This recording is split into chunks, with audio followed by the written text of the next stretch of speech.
everyone, I'm Captain Logan, and here is Austin, the Day Ghost. I'm the Irish ghost today. And welcome to a new series that is basically a series we had already, now rebranded and with a co-host. We're going to do basically a You Made Me Watch, but rebranded now as ReQuest, Quest. We're still playing around with the name of this show. It's not Sequest, it's something about ReQuest. It's a show where we're gonna let folks on Patreon request things for us to review, and most of the time I'll have Austin here helping me out with these. And Austin, I want to thank you so much for not only coming in and doing this, but for coming in and doing the first one, which is 3.5 hours. Like, your debut is on a 3.5 hour film that you didn't even know we were doing until a couple of days ago. So I really appreciate you doing this with me. Thanks, man. Yeah, no, it was good. Because this was a movie back then that I was like, kind of like, will I see it, will I not? Because cards on the table, I'm not like a big gangster film person. Same here. Even when I like a gangster film, it's typically like I respect the craft more than I actually like enjoy it. Like, it's more of like an appreciation, if that makes sense. I'm like that with crime drama in general. That's fair, yeah. I think Breaking Bad helped me to turn around on that a little bit. Where, like, after really getting into that show, I can appreciate a thing like this a lot more. Because there's a lot of parallels with this to Breaking Bad, and in a lot of ways, that's like the more modern day version of a thing like this. The kind of tragic cautionary tale, the descent from a guy who gets to the top of a criminal empire, and then of course has to pay for it because you're going to have consequences in that line of work. Mm-hmm. Yeah, that's the interesting thing about the kind of gangster film genre, is that a lot of them are really long because you have to justify that rise and fall. Like, it can't just be that, like, oh, 5 minutes in, he's the head of the family now, and then things have to start going bad now. Like, they typically do run pretty long just because of that. Like, they're almost in a way kind of epics, I think. Yeah, and this movie is absolutely an epic. Today, Austin and I are going to tell you how we felt watching The Irishman, and this was requested by Victor on Patreon. So thanks very much to you. This was I had the same thing that you did. This is a movie I considered watching when it came out, and it was just hard to find the time to carve out. I have liked the few Scorsese things I've seen. I was one of them not too long ago was also a request on Patreon. I saw what is that movie? DiCaprio. Wolf of Wall Street. Wolf of Wall Street. Yeah, that's also a Scorsese movie, and this has a lot in common with that also, where it's another kind of rise and fall thing, and with a character who seems to think that he can kind of justify anything he does with the notion that the most important thing is power, and that's how you survive. Although I guess with the character in this movie, it's a little bit more about survival, and there was a lot more of like an ego trip thing going on, I guess, in Wolf of Wall Street. But there are some interesting parallels, and those are also both really long movies that are very deliberately paced and are kind of real biopic-y, in that it's not just like an episode of a character's life, but more or less their whole, at least, professional career. Mm-hmm. Well, and they are both based on real people, on true stories. Yeah. And I think with both of those, there's a lot of question about how much of what's actually, in these scripts, in these films, actually happened in real life. And both of those are Scorsese wanting to tell a story based on things that actually happened before he's trying to relay like real life information to you, which he's come out and said about both of those. Yeah, that was this movie, because I'm really big into history. I always like, reading up on stuff, and this movie definitely made me interested in seeing like how close it is Same here. to Yeah. what actually happened. And I love just how tied in to, like the Cuba situation everything is. I thought all of that was really interesting. Well, let's go ahead and do the standard kind of how we felt about sign flip with this. Of course, this is in a lot of ways a culmination of Scorsese's whole career and his relationship with De Niro. This is his first time, I think, directing Al Pacino, which is kind of crazy when you think about it. I don't think they ever did anything together. Oh no, I'm not entirely sure, but that's interesting if true. And then, of course, Pesci came out of retirement to do this movie, which was which is kind of the big selling point to me going in, just getting to see Joe Pesci, play a gangster character again, and really just be a star in a movie again. I miss him. I've always liked that actor. And he didn't skip a beat like coming out of retirement, I don't Not think. at all. Yeah. Mhm. And so this chronicles the history around the rise and fall of Jimmy Hoffa, but Hoffa is not the protagonist of the film.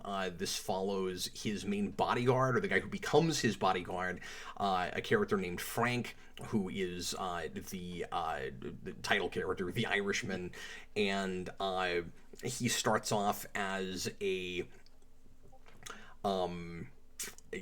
truck driver who winds up in the world of organized crime and ends up moving all the way up to being Hoffa's bodyguard. One of the really interesting things about this movie to me, Austin, is that it's about how quickly the world changes, and how a lot of things that seem so important to these guys in organized crime seems to be kind of superfluous and doesn't feel like it matters as much years later when nobody remembers any of the stuff that happened. And there's Mhm. kind of a question of legacy with this movie. It's about mortality, of course, and it's about duty, and then it's ultimately about legacy and whether anything that you do, especially when you had to do a lot of like terrible illegal things and hurt a lot of people in order to get there, is even worth it for the sake of your legacy, when it turns out that years later nobody remembers somebody as big as Jimmy Hoffa. I really liked the focus this movie has on how closer to present day, the only thing people remember about Jimmy Hoffa is that he disappeared, Mhm. and that nobody knows what happened to his body, and the movie makes that as mundane a thing as it possibly can. Like, I love that like it's, we can kind of guess pretty readily about what probably happened to Jimmy Hoffa's body. Like, the least interesting thing, or the argument this movie makes, is that the least interesting thing about Jimmy Hoffa is the fact that he disappeared. And one of the most interesting things is that he was at one time the one of, if not the biggest names there was, and now nobody even knows who that is, except he was some major gangster guy. I don't know. That was a lot of thematically what really appealed to me with this movie. How did you feel about this film, Austin? Yeah, no, you touched up on one of the big things I liked, which was that kind of legacy and just how I love the ending of this movie where, the Irishman himself, Robert De Niro's character, was, this really big guy in organized crime, and ends with nothing. And like throughout the movie, when you get introduced to new characters, you get like a little stamp of like this is what happened to him, Yeah. as just, and it's so just matter of fact, like yeah, that person's gone. Like that's it. Like that's all there is left of Really them. coldly, it tells you how brutally a Mhm. lot of them died, and Mhm. only a couple of them, it's like there was one guy where it's like everybody liked him, he died of natural causes. And that was pretty great. But what I loved about the stamps of when and how people died, first of all, is that it feels very like Roman emperor. Where Oh, it's for like sure. Yeah. these people worked so hard and didn't care who they stepped on to get to where they got, and then most of them died horribly, and at the end of the day, nobody remembers them. But I also really appreciate that there's a real story reason for all of those timestamps. Like, at first I wasn't sure why we were getting that, and I found it interesting and also kind of amusing in some places. And then with the framing device of Frank, kind of, reminiscing and telling the story of his, rise to power, sort of, and all of that. You get to the end, and it's about how he's the last of them all, and nobody's around to corroborate or dispute anything he might tell anybody, but he still, refuses to ever rat anybody out or anything. But I think the point of all the timestamps is, you work so hard to get there, and then at the end of the day, it doesn't really matter. Mm-hmm. Yeah, and I just love that, by the end of it, the only people he has left in his life are the nurses that are making sure he's still alive, and this one priest that's kind of yeah, and that's it. That's all he has left. I thought that was really powerful, just in general. Yeah. But overall, like I said, I'm not a gangster movie guy, but I thought this movie really won me over. It Because it's a genre I'm not super into. I did have moments where I was like, okay, this is long, but at the same time, I mean, it kind of has to be for what it's telling. But I found I would kind of go in different modes, right? Where I'd be really into it, and then I'd kind of lull out for a bit, and then really into it, and then maybe lull out for a bit. And I really wish I split it up in half, because it does kind of feel like a mini series. But overall, I think this movie is really good, and I'm definitely glad I finally watched it. Yeah, me too. I had that too. So I watched this differently than you did, and I wanted to ask you what your experience was watching it all together, because with my situation right now, I simply didn't have 3.5 hours all at once. So I had to watch it like it was a miniseries. I had to watch this over 3 days, and I'm finding it difficult to weigh in on pacing because of that, because I deliberately paced it out myself, and so I didn't have those ebbs and flows that you're describing where I found myself tuning out at any point. I found the slowest portions in this, particularly toward the end and that last hour, to be some of the most engaging, actually, because there's all that great tension toward the end when and we'll spoil some things with this because this movie's been out a long time, and I think a lot of people that will watch this will know about it already, but and also a lot of it is about some things, at least, that really happen, but Frank gets forced into a position where he can basically either kill or be killed, and he's gonna have to be the trigger man to kill Hoffa, because the rest of the mob decides that, and Pesci's character, if he's not the trigger man, he'll probably try to save Hoffa, and so he's gonna have to go kill him. And there's a big, long drawn out process getting from the point where he learns he's gonna have to be the trigger man. And I love that our hands are not held at all with all of that. They're sort of speaking in code, but you can tell what they're talking about. And there's a big, long, drawn out period before we finally get to, that big moment where that's going to happen. And there's not a lot of music during any of that. And it's a lot of, Frank walking and kind of trying to sort out stuff in his mind. And I thought all that suspense was just wonderful. The most ostensibly boring parts of this movie are not boring at all. No, it's the anticipation, right? You're what's coming and you know what has to happen, but it's also oh my God, I'm really hooked in. And I think that works because there's so much downtime, because the movie lets you really get to know these characters and their dynamics. It's one of those movies that, even though you don't condone a lot of behavior that particularly your protagonist is doing, you see him point blank murder several people in the film, and I still care about what happens to this guy, and I still find myself interested in his friendship, which feels like a genuine friendship, with Jimmy Hoffa. who obviously is responsible for a lot of really horrible, heinous things, but I'm able to look at it through their lens and like see past my own morality to some degree. Mm-hmm. And so because I care about these characters, once we get to those places, and it is that Breaking Bad thing where, like, I've spent so much time with Walter White in that show and get where he's coming from, even though his perspective is really super flawed, and I would argue Frank's also is.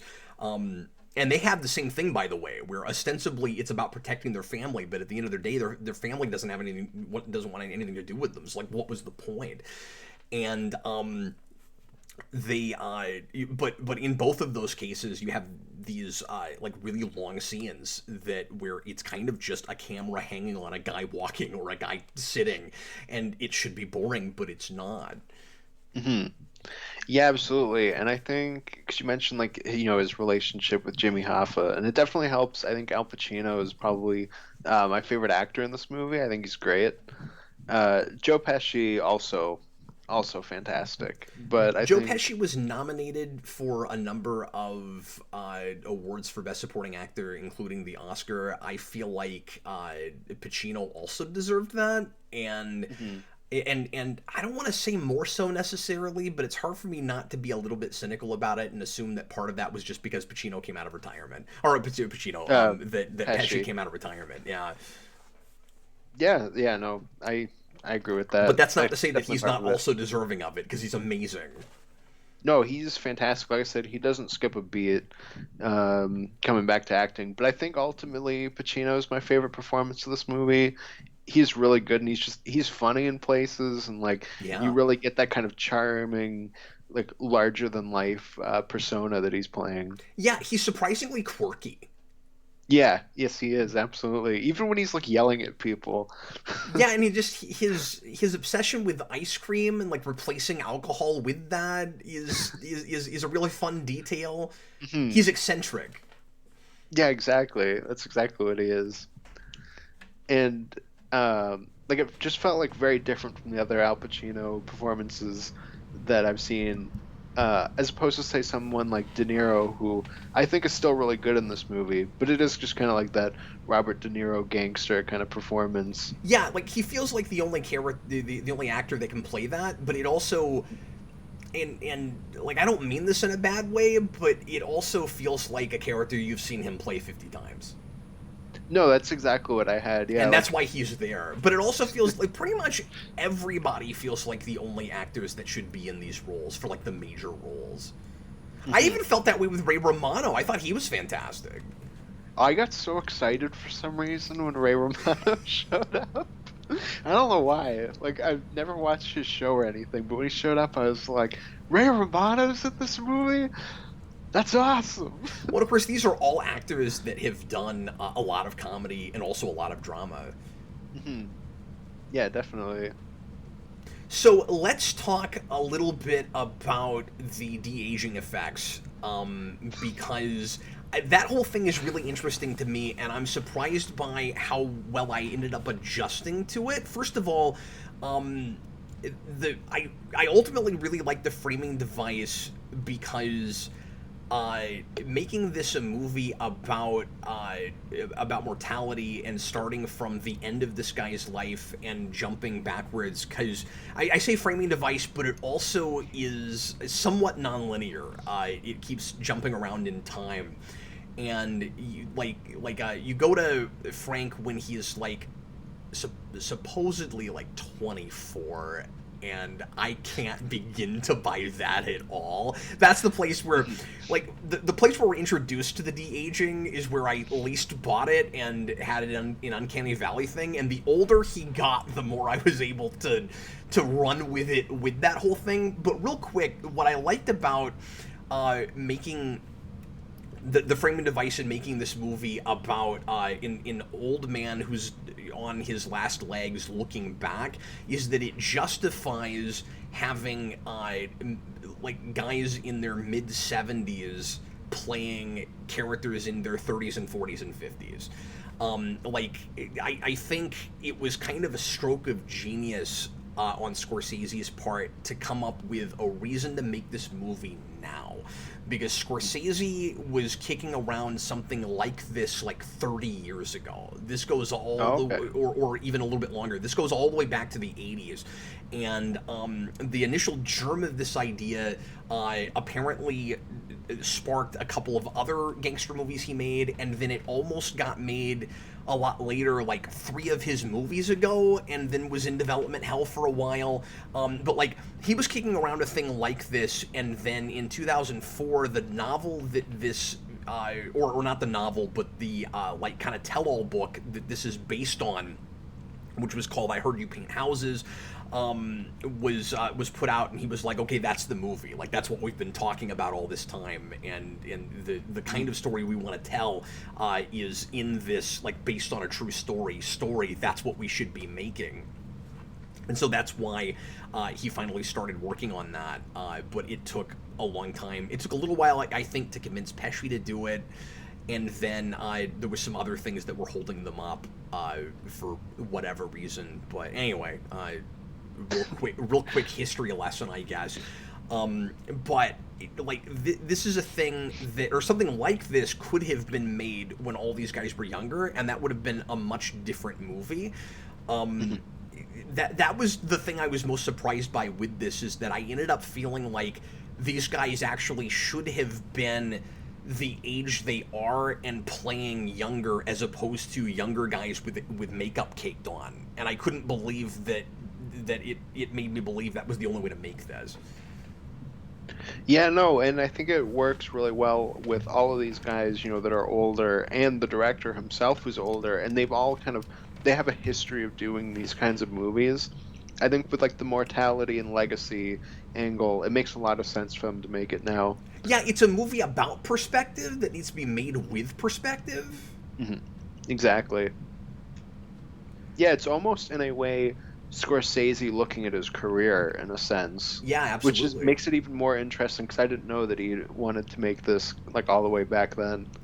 Yeah, it's Scorsese looking at his own history, and it's us looking at our history through the lens of organized crime, and which is a thing that most of us don't understand and don't have a good handle on how exactly it plays in the evolution of our world and our culture. Mm-hmm. Yeah, no, absolutely. So, yeah, no, I think I agree with you that it like justified making it now with like all these older actors. The de-aging effects, definitely at the start, are really rough. Like, especially on De Niro. De Niro looks like the plastic Santa from Santa Claus 2, the Tim Allen movie. But as it gets, as he gets older, it is slightly better, because there's probably less of it. I'm assuming they're taking off, they're not taking off as many wrinkles and stuff. And it still has that kind of issue that I have with, say, like Nick Fury and Captain Marvel, where they move like they're older people. Like, there's a scene where Robert De Niro, he like assaults this guy works like a deli, I think. That touched his daughter, and he's like stomping on the guy, and he moves like a 70-year-old. Oh, you think? I didn't notice that. I was surprised by how little of kind of awkward to me, but okay, but I was surprised by how little of that I noticed. Like, fair. I started with, okay, that's a 75-year-old man playing a 24-year-old, to having to keep reminding myself that that's what I was looking at. And when you say like the effects were rougher at the beginning, I mean, they're as rough as they are, at the beginning all the way through, but I stopped noticing it. I totally adjusted to it. I think it helps too that this movie is I think, and some people might disagree with this, I think tonally and just the attitude of it, it's like recognizing on the screen that this is a heightened version of the real world, right? Like, it's not trying to suggest this is exactly how things happen. I don't want to say rose-tinted glasses, because obviously there's this real kind of cold and methodical attitude that our protagonist in the film at large, because of that, has about the violence that seems necessary to this character at the time. But it still is like a looking back with a nostalgic lens to some degree, right? And I thought having these like legendary actors who have played these kinds of roles for all these decades in those roles looking a little bit or a lot older, but with de aging effects, so that they sort of looked younger, actually kind of helped to solidify that choice of it not being like it's a little exaggerated. It's not full on realistic, and so, or at least that made it easier for me to buy the performances, I think. Okay, no, that is interesting. Yeah, I Um, can agree with you on that. what's really interesting about it is that it's a movie that feels like it was in some ways, because I mean it's a classic kind of Scorsese movie, so it feels like a movie that should have been made in in the late '80s, early '90s, and yet because of the effects, it's a movie that could only be made now. And again, it justifies being made now also by the thematic stuff about perspective. But what we used to do with a thing like this is we would hire younger actors who were playing a part for 30, 40, 50 years of history. And so you'd hire somebody who's 35 who has to play a little younger and then has to play a lot older as it goes along. And we would just keep caking makeup on. And what we can do now is the opposite. If you want an older actor to play the same role all the way through, and you don't want to hire a younger actor to play him when he's younger, and I don't think we should stop doing that. By the way, I think it depends on the project, but I think it's interesting that we now, to some degree, can get away with doing the opposite of that, where you have an older actor who is experienced and more established, who can who arguably might be better at playing different ages because he's lived so much life, right? That you can take the makeup off of as you go through the film and watch him get older, as opposed to as it goes along. Because you've seen movies like this where as it goes along, you're buying the age less and less because he has to act more decrepit, and because he's getting grayer. It's because we're just putting makeup on him and stuff, and hair color and stuff. So I mean, it works the other direction too, where it can be like less believable because we're taking makeup on, where this was less believable at the beginning but became more believable as it went along, and in some ways I liked that better. Yeah, no, that's interesting. I didn't really think about it from that perspective of how we used to do it with, like you said, just putting the old makeup on an actor. But it really is just like the modern update and in reverse, obviously, with the technology we have. But I think that's also part of why this movie's so refreshing, is that it is very much, like you said, a movie that could have been made back then. Just you could only make it now in terms of like the technology behind it. Being able to use these actors. Yeah, exactly. Just that, Unless we like made that it aspect. It's almost like we kind of blended, the classic Scorsese and like modern filmmaking together. yeah. Hmm. Unless you made it 30 years from now where you get voice actors and you just make it CG characters that are supposed to be the performances of Al Pacino and Joe And Pesci James Dean is there. yeah, exactly. And I'm Mhm. not looking forward to that. And this is, in certain ways, kind of a step in that direction, which is kind of ironic because, of course, Scorsese is the last person on earth that would want that.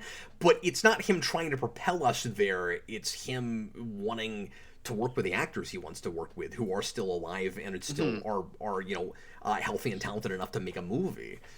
Yeah, it comes down to Scorsese wants to make a movie before he wants to propel filmmaking in a certain direction. Like this is the story he wants to tell. These are the people he wants for the story, so he makes it happen. This is the most expensive movie he's ever made. Oh, interesting. I guess that makes sense because of the CGI, but it's just interesting because it's a Netflix movie.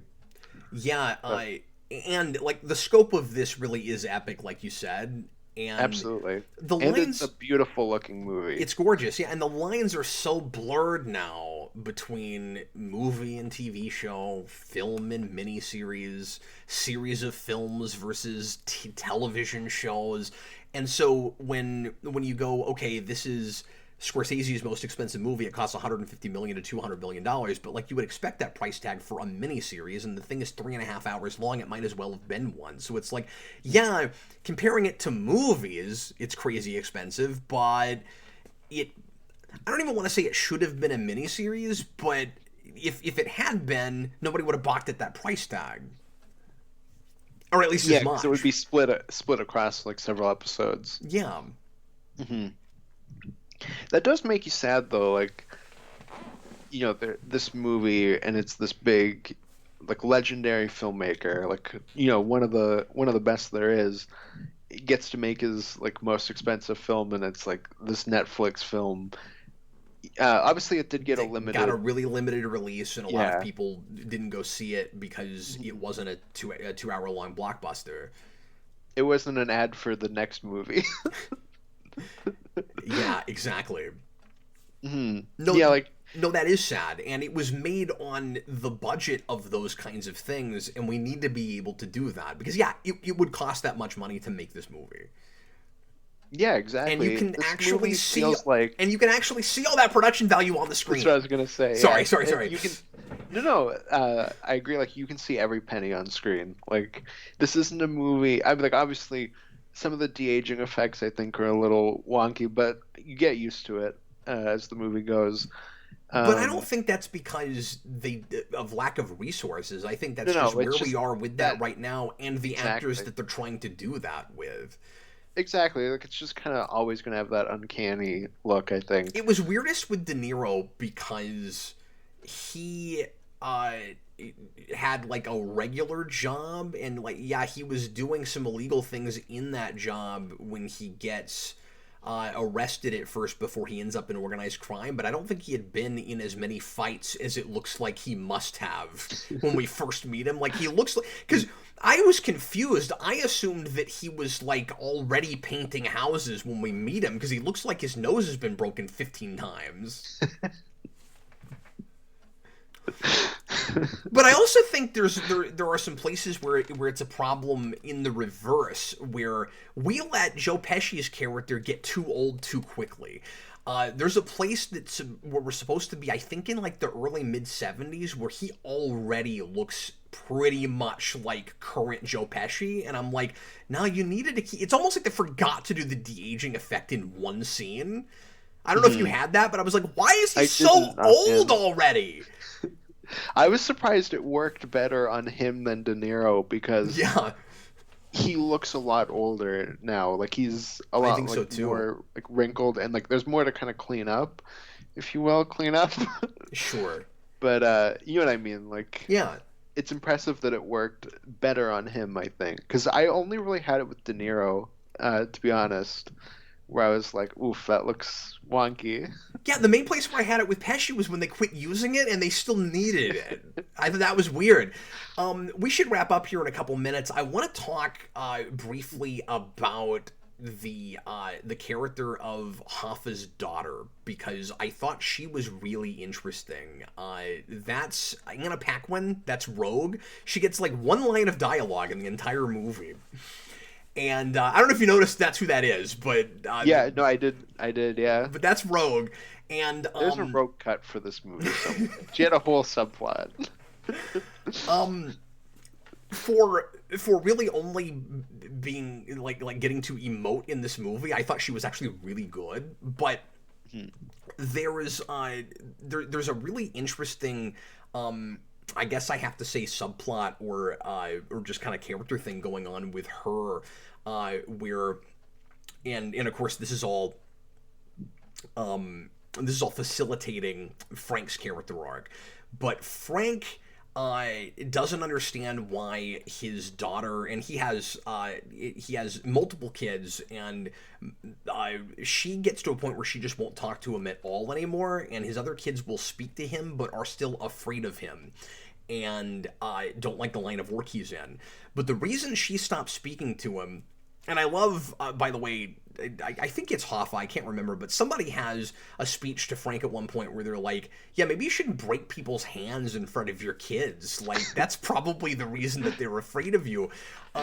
She comes to hate her father because she's positive even though it's supposed to be a secret, of course, that he's the one who killed Jimmy Hoffa. And she comes to love Hoffa like an uncle. And he's at the top of the food chain that created her father. And she doesn't realize that because he's better at hiding it, and because he's nice to her and acts more like a father figure than her father has. And I thought all of that was really interesting. This movie is about perspective, but it's also about public perception. And all he had to do was hide it all better, and he could convince his daughter, to some degree anyway, that he's not a corrupt, horrible killing machine, just like Hoffa has done with the public. Yeah, well, it's kind of paralleled with her relationship with Pesci's character, because he's constantly trying to, have a relationship with her, but she rejects it because it's Joe Pesci, the gangster, while Jimmy Hoffa is, this walking ball of charisma that like comes in and can control a room through his words. And like he basically becomes a persona. Like that is not who he is. That is the Jimmy Hoffa persona. Yeah, that's exactly right. And you're right. There's a really interesting triad between those three and how they all handle their personal lives and their family lives with their professional, obviously messy business. And I love all of the criminal politics and stuff. I have to admit there are certainly places where, in all the intrigue, there are places where some of the politics just go over my head a little bit, and I feel like I need a second viewing before I can put all of it together. Well, yeah, and this is a very like intricate movie. Like, despite being 3.5 hours, I think it's very tight. I do too. And there's a lot of like you said, there's no real hand holding in this movie. It's just follow along and you can understand what's happening. If you stop paying attention, the movie won't stop for you. It'll leave you in the dust completely, which, I mean, is how movies should be made. And all the conspiracy stuff was really interesting and kind of eye-opening to some degree. And I don't mean to say because I buy wholesale everything this movie is saying may have happened in history, but just in that, yeah, I think all of us, to some degree, even if we try not to, are more naive than we should be about how people get into power, how presidents are made, etc. And there's a whole kind of montage in the middle of the movie where we're told, like, this is how Kennedy got to power, and here's all the things that the mob's behind, and here's how easy it was for them to manipulate the things, into position, and you kind of buy all of that. Yeah, I love that. Like, they want Kennedy in power for the specific reason, so that part of their gang will, get the bonuses of him going to Cuba and removing Castro. Yeah. Which also poorly I forgot about that part. Yeah. Which poorly impacts Jimmy Hoffa. That's not what he wants. And then Robert Kennedy is then coming down on all of them, and just that kind of, they helped put this guy in power, and then in ways, it's supposed to help them out. It doesn't ultimately. We know how the Cuba thing worked out, but then in other ways, it detracts from them, and especially in different areas of their gang. Like, it is very just intricate in the organization of like who everybody is and how they're all related. And that's what creates the dramatic situation interpersonally, where you have ultimately like Pesci's character and Hoffa at loggerheads. Because exactly, and then you have Frank kind of stuck in the middle. Yep. But anyway, green sign flip, this is a thing that we could talk about and analyze all day, and I would love to do more of that. But we'll probably go ahead and end it off here. Anything else, just major stuff that we didn't talk about that you want to go ahead and bring up real quick?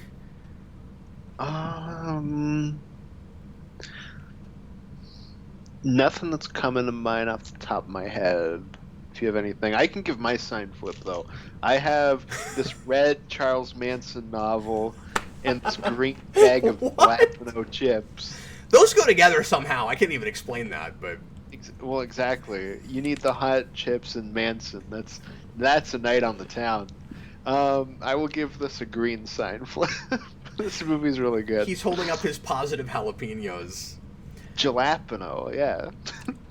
Yeah, I want to thank Victor a lot for finally making me watch this, and this is the review, by the way, or the choice for review that changed my mind about doing non-genre stuff still for ReQuest on the channel. I'm gonna segue this into a commercial a little bit, but I am. Pay us money if you want to see us cover things on the show. Stop it.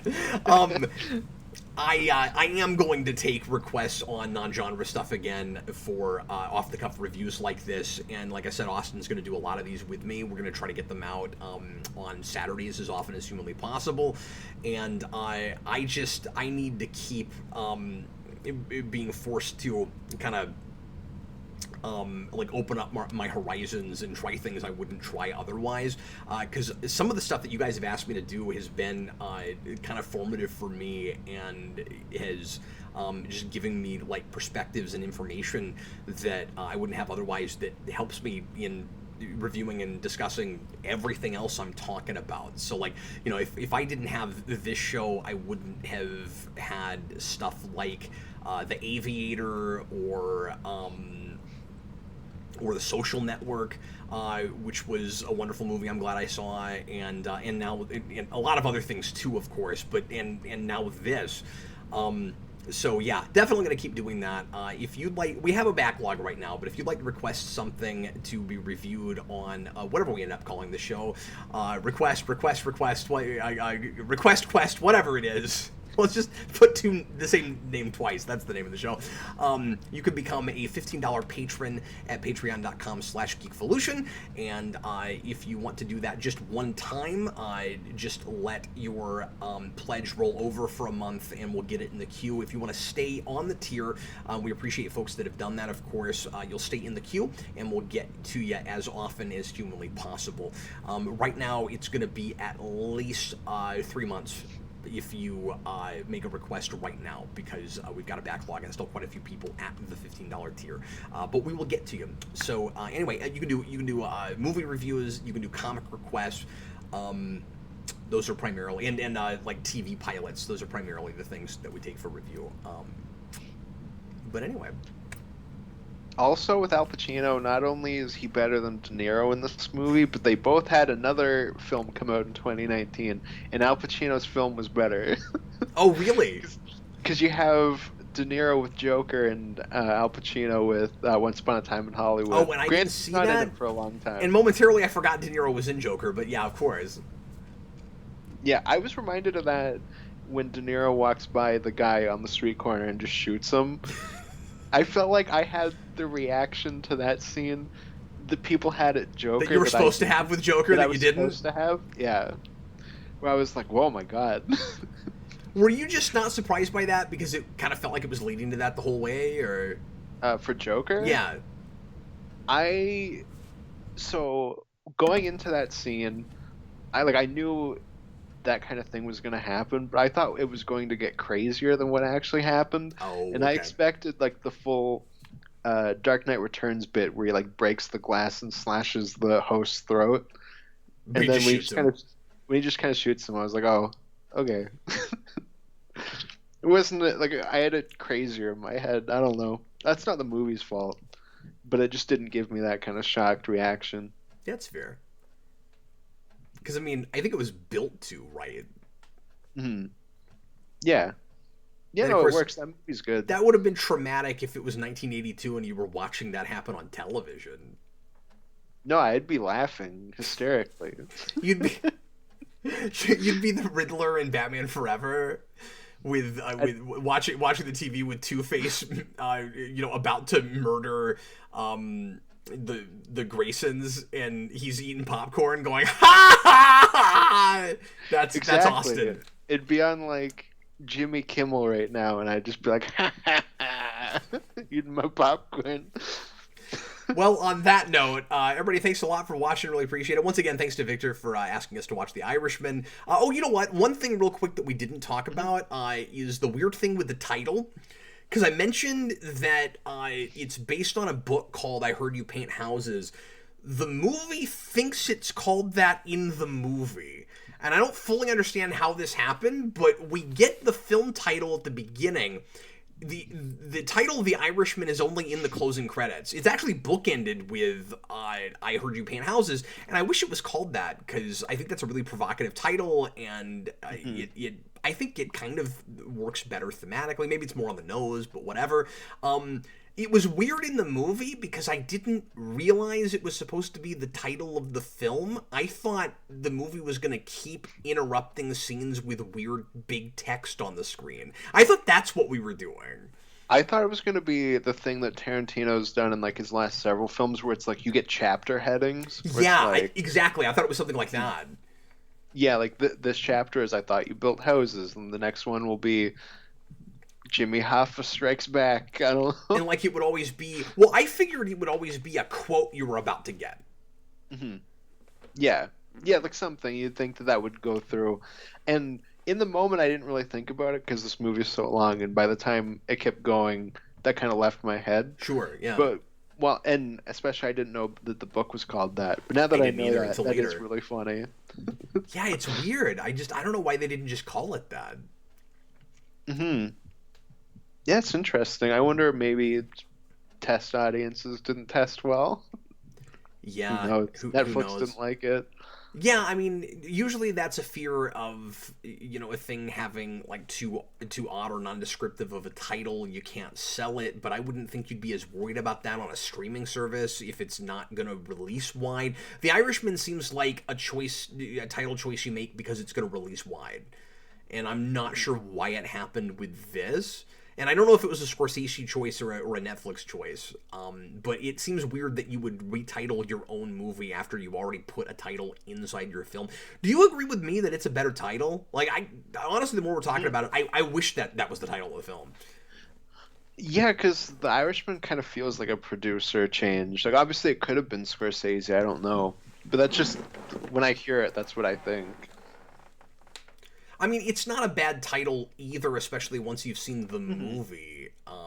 When that is what it is about, like that is the main character, but well, and I like it especially after all the talk about the stereotypical Italian mob boss stuff.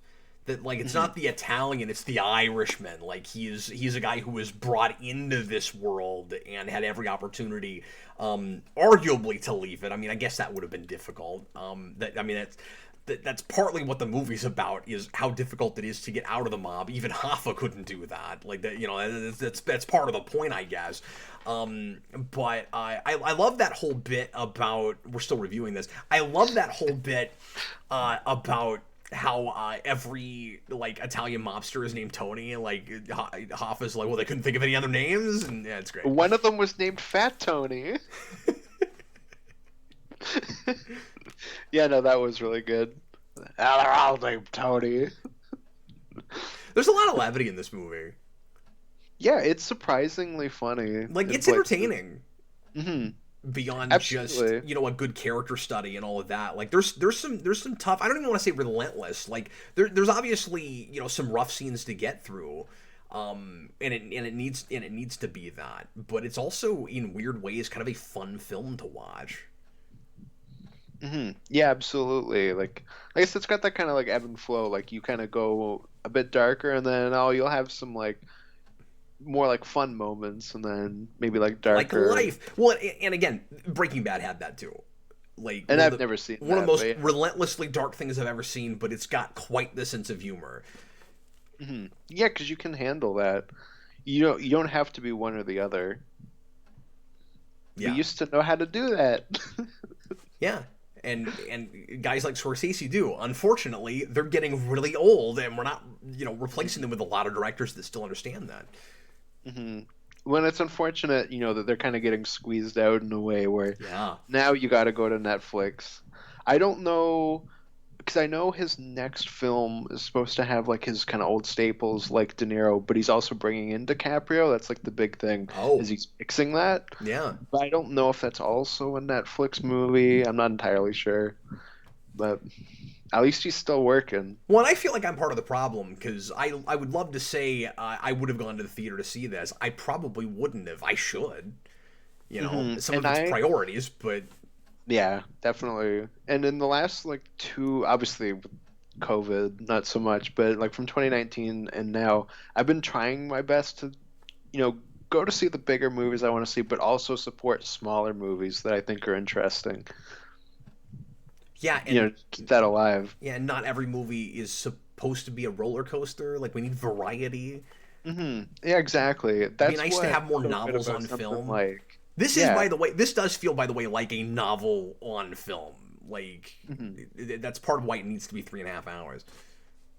Yeah, it's got that kind of last few like Tarantino thing where it feels in places like a novel, especially with those because it's got like chapters too. But um, I wish yeah, this had that. I think it might have justified its length a little bit more readily for some audiences that felt weird about that.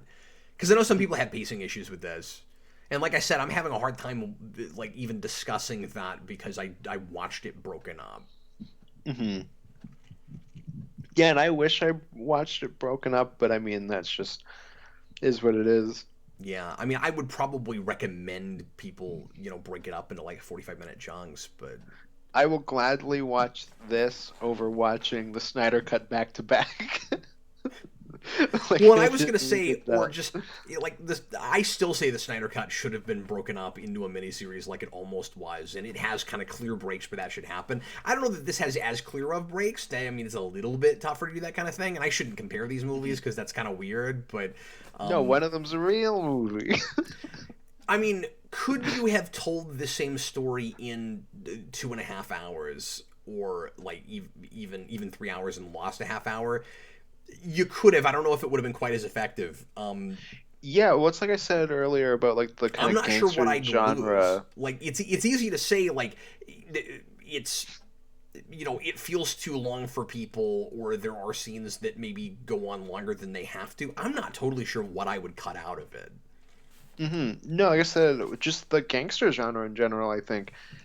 Actually, you get a lot of like 3-hour movies, and a lot of it is just you need all the room you have because you have to justify that rise and fall in one movie.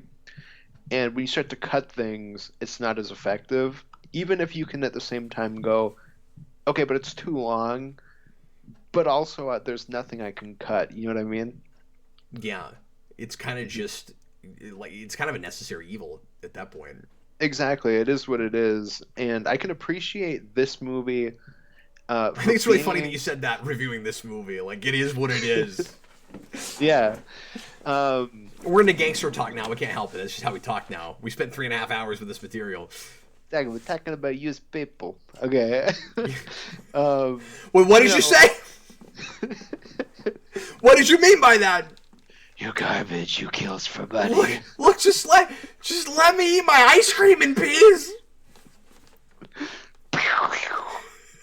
Gotcha. But like this movie, like I said, is very tight and it completely justifies its runtime. It's supposed to say something like an end game, which I feel like is padded. Like there's stuff I look at in that movie where I'm like, you can cut that, you can cut that. Like you made this 3 hours, so you can say it's 3 hours. Yeah, You know this what I seems mean? like we just took the time we needed to not just tell the story, but to like live with this character and understand his POV. hmm Yeah, And exactly. also understand his POV from like several different points in his life where I mean, in some ways he never changes, and in other ways he's not the same person when he's younger as he is when he's older. hmm Yeah, it's very much just like life in that way. But anyway, we almost ended this video 10 minutes ago. We're going to actually do that now. Thanks a lot for watching. We will see you again next week in our next review. I'm just going down the list, whatever the next thing is. So the next thing we have to watch for review is a film from 2016 called Silence, which I know nothing about. This was requested by Hunter Russell. Silence. I'm not sure what that is. It sounds familiar. Let's see. Silence. You said 2016? Yes. No, I've never heard of this. It's got a good cast, though. What kind of movie is it?